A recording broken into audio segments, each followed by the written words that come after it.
Necesitas reír. I'm Frank Lee, and these are Odd Things.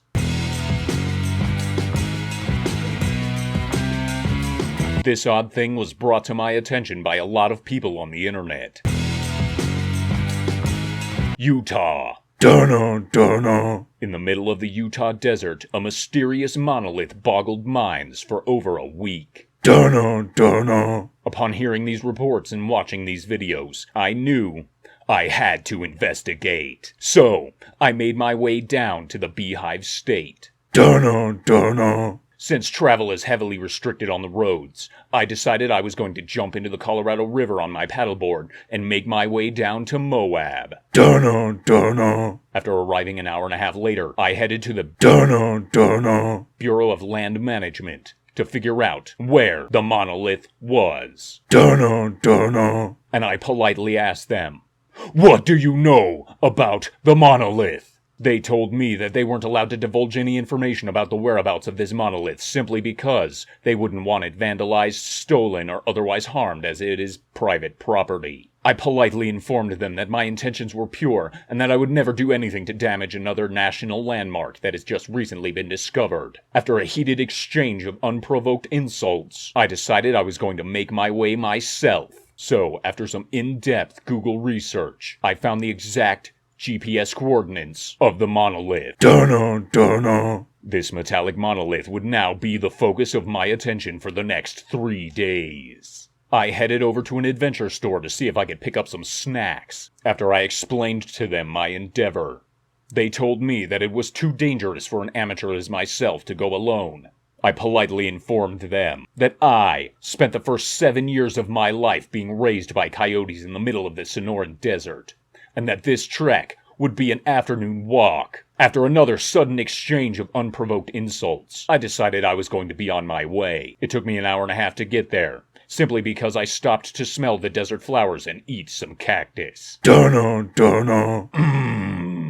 Upon arriving at the monolith, dun-dun-dun-dun, I decided to conduct some very scientific experiments. First was a rapid density test, dun-dun-dun-dun, and a battle cry, dun-dun-dun-dun. Then, I decided to get truly scientific, dun-dun-dun-dun. These tests revealed a number of things to me.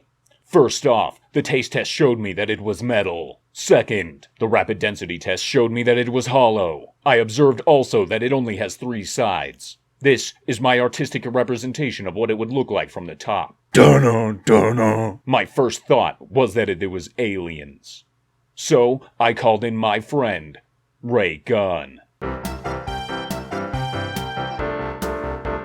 I really wish he wouldn't refer to me as a friend. We just met for that one time. And for the record, it's Raymond. It's not Ray Gunn. It's Raymond Gunn. And, yes, I've heard all of the jokes.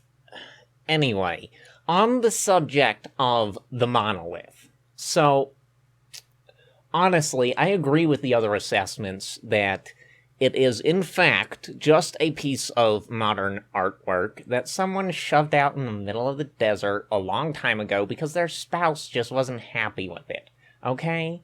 But, you really shouldn't listen to Frank Lee, okay? He is an incompetent boob. What does he know? Recently, a strange development has happened, and I feel I must enlighten you. But this is where it gets odd.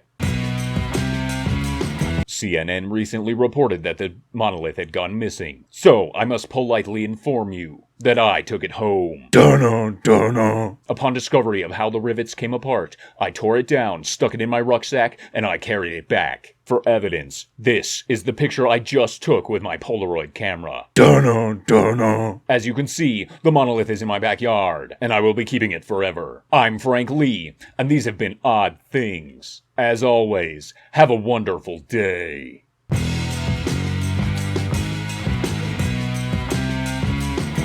Dun-dun-dun-dun.